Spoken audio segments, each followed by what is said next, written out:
So let's continue today's discussion. Good morning everyone once again. We were discussing the doubts. जो आपके doubts आपने collect करके दिए थे वो हम discuss कर रहे थे. So in the previous class we have completed some doubts. Now we will start from this particular doubt जो हमने last class में जहाँ से last class जो है खत्म हुआ था. देखो see the question is what is your suggestion to bring a destructive and naughty child.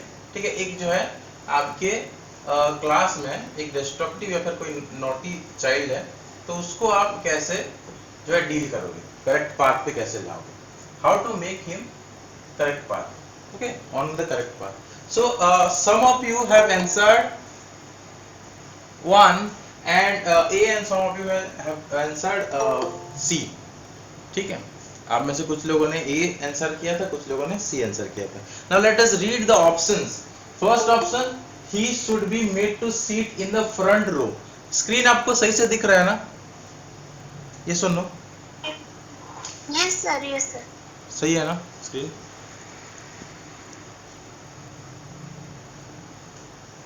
Okay.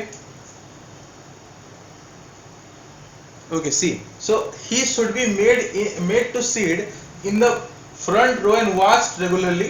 ठीक है, मतलब उसको फ्रंट रो में बिठा के रेगुलरली उसको वॉच करोगे, ऑब्जर्व करोगे और इसको हम लोग बोलते हैं कंटिन्यूअस कॉम्प्रिहेंसिव जो इवैल्यूएशन करोगे by observation. Next, his seat should be fixed in a corner.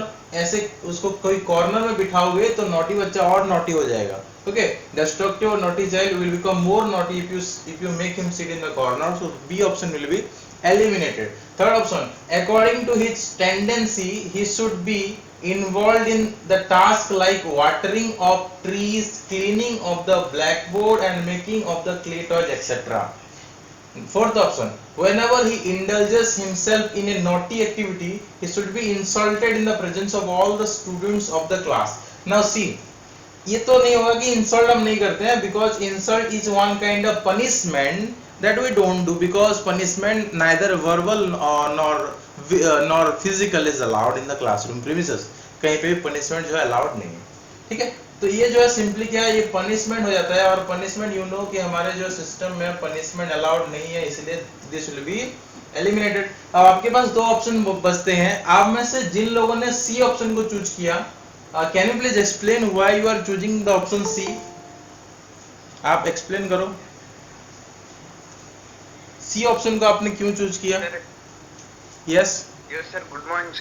Good morning sir हाँ एक्चुअली सर ए और सी में डाउट था सर. ए जो है दिया है इसमें sir he should be made to sit in the front row and watch regularly. Sir हम उसे हर वक्त से कुछ नहीं फायदा कुछ नहीं होगा सर, क्योंकि ये डिस्ट्रक्टिव और नॉटी है तो इसको हमें कंस्ट्रक्टिव और एक चेंजेस लाना है उसके अंदर, तो कंस्ट्रक्टिव प्रोसेस में लगाना है उसको, इसलिए सर सी होगा सर. नहीं देखो, द थिंग इज दैट मिल जाए सर, रिस्पांसिबिलिटी मिल जाएगा तो सर बच्चा डिसिप्लिन में आने की कोशिश में हो जाएगा. नहीं वो तो सही है, लेकिन यहाँ पे क्या है, अकॉर्डिंग टू हिज टेंडेंसी, मतलब उसका नॉटी टेंडेंसी को देखते हुए he should be involved in the task like watering the tree. मतलब पढ़ाई कब करेगा, अगर उसको हम वाटरिंग कराएंगे, watering the trees, cleaning the blackboard and making clay toys, तो इसमें एक तरह का इसको inferiority complex का एक कंसेप्ट आपको याद रखना है. there is a concept of inferiority, मतलब बच्चे को कभी कभी क्या होता है, inferiority लगता है. ठीक है, inferior वो फील करेगा. ठीक है, कैसे, क्योंकि बाकी बच्चे पढ़ाई कर रहे हैं और एट द सेम टाइम उसको जो है लो लेवल का कुछ काम दिया जा रहा है. ठीक है, तो इस केस में एक इंफीरियरिटी कॉम्प्लेक्स का शिकार होते हैं बच्चे. They will feel that they are not given proper attention. So as a teacher मैंने आपको ये चीज बोला है कि keep eye on all the students. आपको अगर क्लास में 30 स्टूडेंट्स हैं या 40 स्टूडेंट्स हैं तो it's your responsibility to keep eye on all the students present in the classroom. तो आपको हर एक बच्चे को जो है देखना पड़ेगा. You have to keep eye on all the student. तो ये एक चीज है, ये एक आपका कंटिन्यूअस एंड कॉम्प्रिहेंसिव असेसमेंट या फिर CCE continuous and comprehensive evaluation का एक पार्ट होता है. As a teacher we watch all the students regularly. This is one kind of assessment. हम सारे बच्चों को जो है रेगुलरली असेस करते हैं एंड जितने भी नॉटी स्टूडेंट होते हैं उनको क्या करना होता है, we should give them a seat in the front row, उनको फ्रंट रो में एक सीट देंगे जो भी नॉटी बच्चे होते हैं। देखो दो कैटेगरी के बच्चों को हम लोग फ्रंट रो में जगह देते हैं, फर्स्ट नॉटी, दूसरा है ब्लाइंड। अगर कोई बच्चा ब्लाइंड भी होता है ना तो उसके लिए भी हम लोग क्या करते हैं, उसको फर्स्ट रो में जगह देते हैं और उसको उसी के पेस में, ये चीज हमने डिस्कस किया होगा कि उसी के पेस में हम उसको क्या करते हैं, पढ़ाते हैं। ऑलरेडी हम डिस्कस कर चुके हैं ये चीज। नॉटी के केस में भी सेम चीज होता है, जब कोई बच्चा नॉटी होता है मतलब डिस्टर्ब करता है, पीछे बैठेगा तो डिस्टर्ब करेगा, तो देखो ये सब एक्टिविटी में इन्वॉल्व करोगे तो भी वो इन्फीरियरिटी कॉम्प्लेक्स का शिकार होगा, उसको पढ़ाई में उतना मन नहीं लगेगा। अगर उसके टेंडेंसी के अकॉर्डिंग हम उसको काम देंगे। एक और क्वेश्चन भी आपका है, मैं दिखाऊंगा आपको कि कोई बच्चा वीक है, डिस्टर्ब कर रहा है, तो उसके केस में आपको कैसा बनना है, स्ट्रिक्ट, लेनिएंट, वो सब वो भी दिखाऊंगा आपको। तो उस केस में हमको थोड़ा सा क्या करना होता है, स्ट्रिक्ट होना पड़ता है। जब कोई बच्चा वीक होता है, कोई बच्चा मतलब आपसे मतलब डिस्टर्ब करता है क्लासरूम में, तो उस केस में आपको थोड़ा सा स्ट्रिक्ट होना पड़ता है, because you have to make him on right path, correct path, and that's why option A will be the correct one, because this is a part of CC, continuous and comprehensive evaluation. इस case में उसको एक inferiority complex का शिकार होना पड़ेगा। That's why we won't involve the student in activity other than, we will involve them, but because of his naughtiness or because of his destructive activity we will involve in other activity other than reading or studying is not justified, because every student has right to education and हमारा जो काम है सबको educated बनाना है in a proper way, इसको भी हमको correct path पे लेके जाना है। So this is not the correct path, ये जो है making clay toys को promote करना, this is not the correct path, you have to understand that, ठीक है। तो इसीलिए ऑप्शन ए सही होगा। तो हम ऐसे करते भी हैं, जो नॉटी बच्चे होते हैं उनको फ्रंट रो में बिठाते हैं, ठीक है। तो ये आप भी जब टीचर बनोगे आप भी डेफिनेटली इसको करोगे, ठीक है। आपको समझ में आया, ये सुनो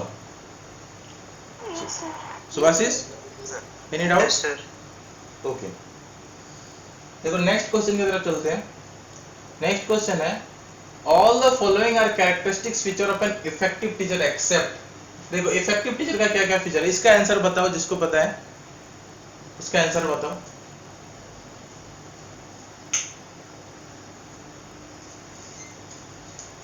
इसका आंसर बताओ आप लोग।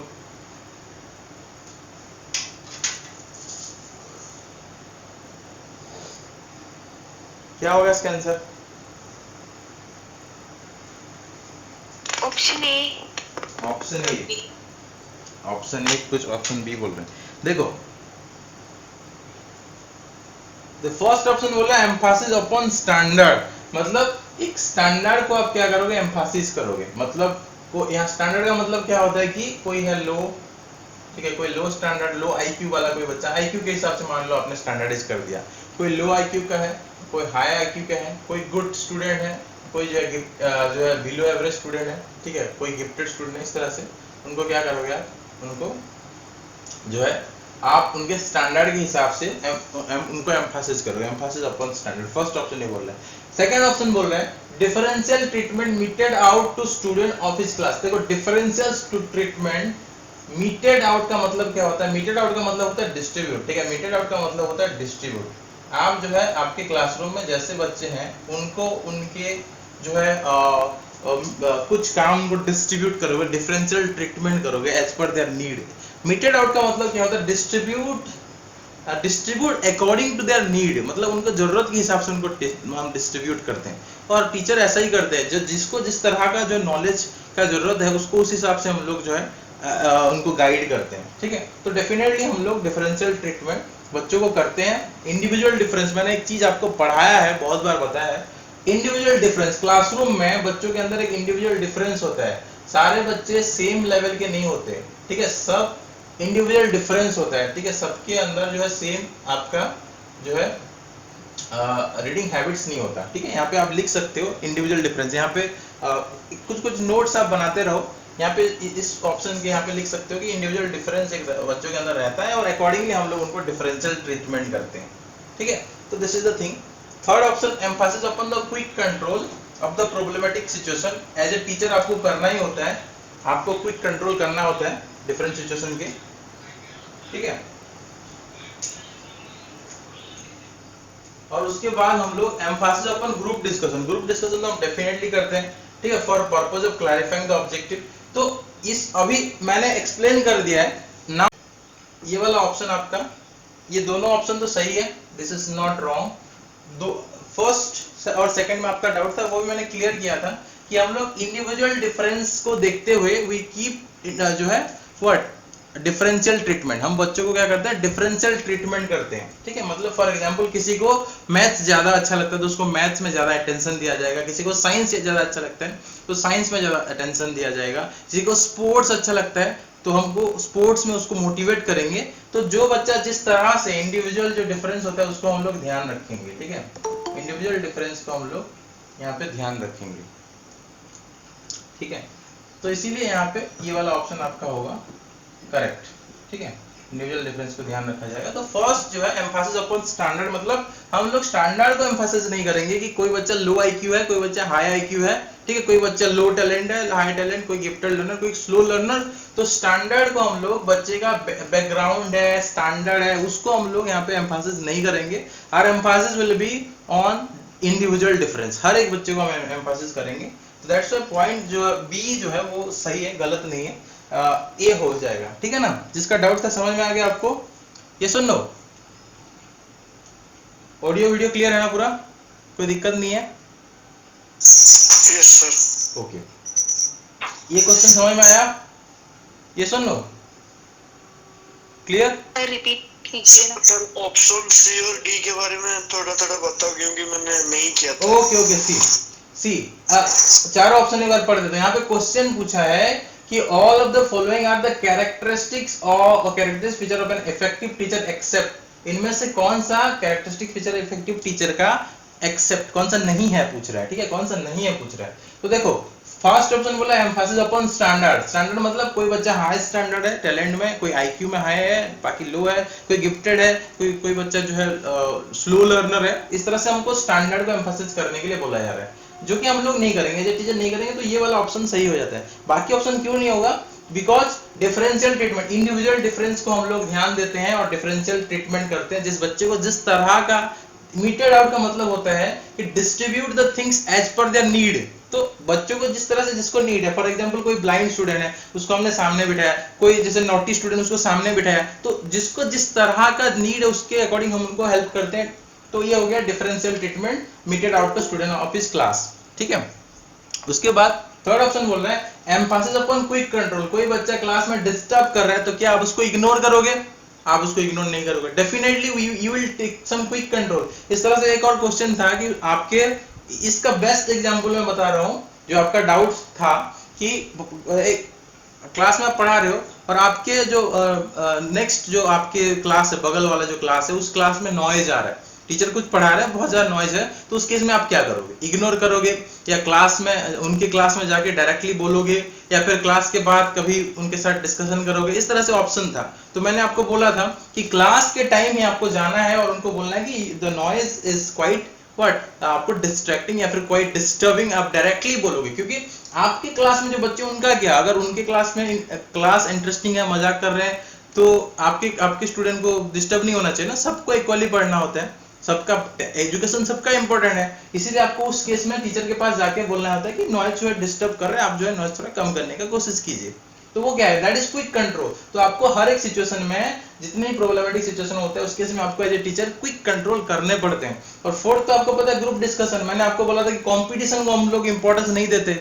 ये सुन लो, मैंने आपको ये चीज बोला था कि we don't give importance to competition. हम कंपटीशन को इंपॉर्टेंस ना देके हम लोग क्या करते हैं, हम लोग जो है कंपटीशन को इंपॉर्टेंस ना देके हम लोग ग्रुप डिस्कशन को इंपॉर्टेंस देते हैं। ये चीज मैंने आपको बोला था, ठीक है। तो इस तरह से आपको चीजों को समझना है।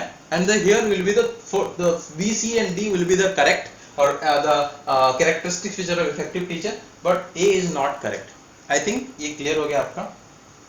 ये सुन लो, यस सर। अब देखो, जैसे मैंने बोला टेस्ट सीरीज में कुछ ऑप्शंस में मैनुअल एरर हो गया टाइप करते, मतलब इसको जो ये करते टाइम, तो इसमें गलती हो गया है ये वाला, ठीक है। क्योंकि ये हम जो हमारा जो नॉन टेक्निकल स्टाफ से उनसे करवाते हैं, क्वेश्चन तो दे देते हैं, फिर उनको उस करने के लिए बोलते हैं, तो कुछ कभी कभी गलती हो जाता है जो हमारे पास बाद में आता है थ्रू आपका डाउट्स। तो इसका आंसर तो आपको पता है कोठरी कमीशन होगा, जिसने भी किया सही किया है, राधाकृष्णन कमीशन नहीं है। तो ये जो कमीशंस वगैरह है, ये आपका मैं जो आपका टॉपिक 6 ठीक है। ये टॉपिक 6 का है, जनरल अवेयरनेस।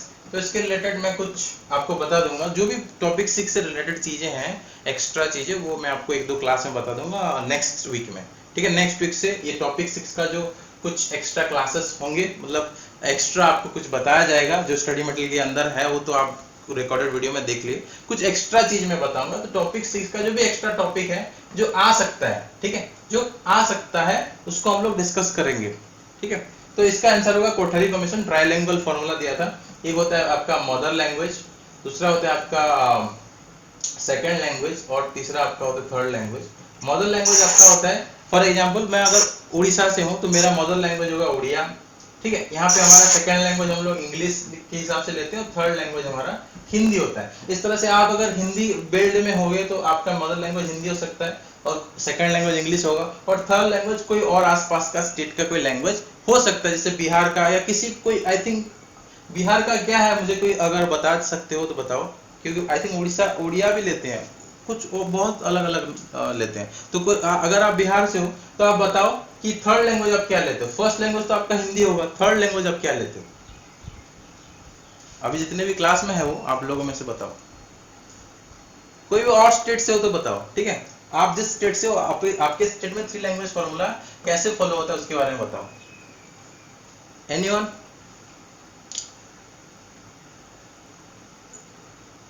आई थिंक अभी कम बच्चे हैं क्योंकि करंट चला गया था उसके बाद।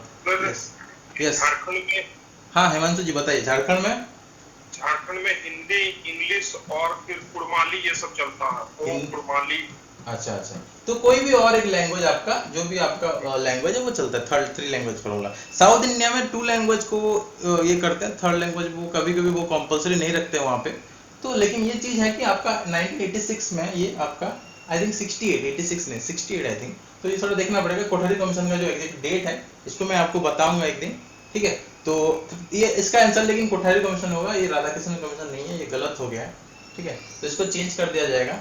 जिस टेस्ट सीरीज में है वो मुझे थोड़ा इन्फॉर्म करना। डाउट अभी भेजे थे सर, क्या अभी भेजे थे ये डाउट, कल भेजे थे? हम ही भेजे थे। अच्छा ये वाला डाउट आप भेजे थे, अच्छा ठीक है। जो जिस टेस्ट में होगा ना मुझे बताना, क्योंकि बहुत सारा टेस्ट है तो उसमें से मैनुअली ढूंढने में टाइम लग ठीक सकता है है। सर, हम हाईलाइट कर देंगे उस टेस्ट में। Okay thank you. Okay next question देखते हैं। The essential element of the syllabus for the children outside, जो इसमें थोड़ा आई थिंक ये हो गया है, इसका कट गया, तो ये नेक्स्ट दूसरा पीडीएफ से मैं बताऊंगा इसको। इसका जो आंसर होगा लाइफ स्किल होगा, मैं दूसरा जो पीडीएफ है उससे बताऊंगा, ठीक है। नेक्स्ट क्वेश्चन की तरफ चलते हैं, दूसरा पीडीएफ से मैं आपको बताऊंगा। नेक्स्ट क्वेश्चन की तरफ चलते हैं। 2 पीडीएफ है ना, 2 कलेक्शन हुआ है, तो दूसरे पीडीएफ में डिटेल अच्छे से वो क्वेश्चन है। Some students are weak in study, देखो इस केस में मैं अभी आपको बता रहा था, तो एटीट्यूड टुवर्ड देम आपका क्या होगा, स्ट्रिक्ट, lenient, लिबरल, लवेबल। देखो इस केस में आपको थोड़ा सा ये समझना है कि वीक है तो उस केस में हमको उनको कैसे समझाना होगा, ठीक है। डेफिनेटली देखो लिबरल तो आपको रहना है हमेशा, एजुकेशन सिस्टम में आपको लिबरल रहना है, and you should have love and faith for the students, ये भी हमने डिस्कस किया था। लेनियन नहीं रहना है, लेनियन नॉट करेक्ट ऑप्शन, और बाकी रहता है स्ट्रिक्ट।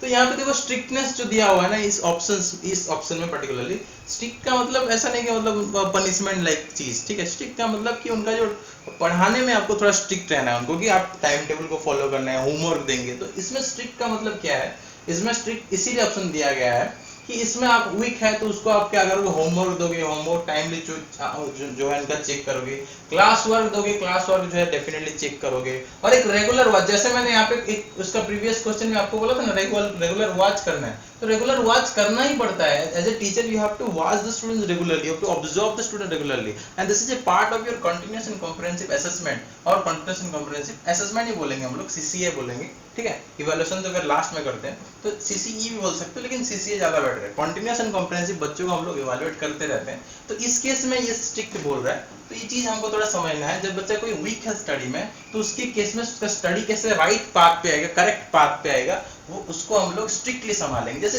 इससे ऊपर जो एक क्वेश्चन था जो हमने अभी डिस्कस किया था, कि कोई बच्चा जो है आपका यहाँ पे था ना, हाँ ये वाला क्वेश्चन जो था, हमने देखा था ना कि ये स्ट्रिक्ट नहीं है क्या, इसको आप जो made to sit in the front row and watch regularly, ये स्ट्रिक्ट नहीं है क्या? This is an example of strict, यही तो आपका स्ट्रिक्ट है, कि उसके लिए, उसके पढ़ाई के लिए आप जो है स्ट्रिक्ट रहोगे।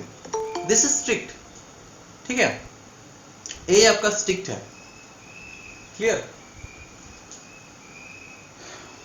तो इस तरह से आपको जो है डिफरेंट चीज को समझना है। आई थिंक ये क्लियर हो गया आपका। अब देखो नेक्स्ट क्वेश्चन की तरफ चलेंगे। इस ये स्ट्रिक्ट इसीलिए होगा, इस हिसाब से आपका आंसर होगा, ठीक है। किसी को कोई भी डाउट होता है तो आप जो है बोल सकते हो, ठीक है। सर यहाँ पर lenient का मतलब क्या होगा सर? लेनियन का मतलब आई थिंक कि आप कुछ नहीं करोगे, ठीक है। मतलब लेनियन का मतलब होता है, एग्जैक्ट मीनिंग अगर मैं आपको बताऊंगा, जस्ट ए मिनट। लेनियन का मतलब मेरे हिसाब से होता है कि ज्यादा कुछ, उदार भाव सर। हाँ उदार भाव, ज्यादा कुछ वहां पे आप नहीं करोगे, मतलब जैसा है उस तरह से उसको रहने दोगे, चेंज की तरफ ज्यादा नहीं ये करोगे। तो मैं आपको बताता हूँ, लेनियन का मतलब होता है मर्सी, टॉलरेंट, ठीक है। लेनियन का मतलब होता है टॉलरेंट, ठीक है। मोर मर्सीफुल देन एक्सपेक्टेड, और tolerant, more tolerant then expected. तो ज्यादा टॉलरेंट यहाँ पे आप रहोगे। तो ऑब्वियसली आप यहाँ पे कि वीक है तो क्या टॉलरेंट करोगे, मतलब आप टॉलरेट करोगे क्या। लेनियन का मतलब होता है टॉलरेंट, ठीक है। लेनियन का मतलब होता है टॉलरेंट। तो वीक है तो टॉलरेट करोगे उसका वीकनेस को, नहीं, आप उनको स्ट्रिक्टली संभालोगे, जैसे मैंने अभी उस क्वेश्चन में आपको समझाया, ठीक है। तो इसीलिए इसका जो आंसर है आपका स्ट्रिक्ट होगा। Strict in the respect of what, कि गिविंग देम डिफरेंट होमवर्क और एंगेजिंग। जैसे मैंने आपको बोला था कि इनडिसिप्लिन कब होता है, इनडिसिप्लिन टीचर इंटरेस्टिंगली नहीं पढ़ाने से नहीं होता है। इनडिसिप्लिन तब होता है जब हम बच्चों को एंगेज नहीं करते हैं। तो बच्चों को हम लोग, जैसे एक्टिव पार्टिसिपेशन एक होता है चीज, एक और कॉन्सेप्ट होता है AKC, मैंने आपको बताया था, एक्टिव नॉलेज कंस्ट्रक्शन। और जब एक्टिव नॉलेज कंस्ट्रक्शन होता है, ठीक है, जब एक्टिव नॉलेज कंस्ट्रक्शन होता है, वहां पे टीचर का रोल एज ए फैसिलिटेटर होता है, ठीक है, ठीक है। टीचर जो है फैसिलिटेटर का काम करते हैं। उस केस में हमको बच्चों को क्या करना होता है, डिफरेंट काम में उनको एंगेज करना होता है, ठीक है, engaging them in different activity. तो जब हम उनको डिफरेंट काम में एंगेज करेंगे तब वो, जैसे हमने उसको ग्रुप डिस्कशन में एंगेज किया, कुछ बच्चों को और कुछ काम दिया, प्रोजेक्ट दिया कुछ और, तो उसमें क्या होता है, एक अच्छा आपको जो है एक रिजल्ट आपको मिलता है। तो इसीलिए इस स्ट्रिक्टनेस जो है एंगेज वाला चीज को बता रहा है इस क्वेश्चन में। तो इस तरह से हमको क्वेश्चंस को थोड़ा समझना है, ठीक है। नेक्स्ट क्वेश्चन की तरफ चलते हैं।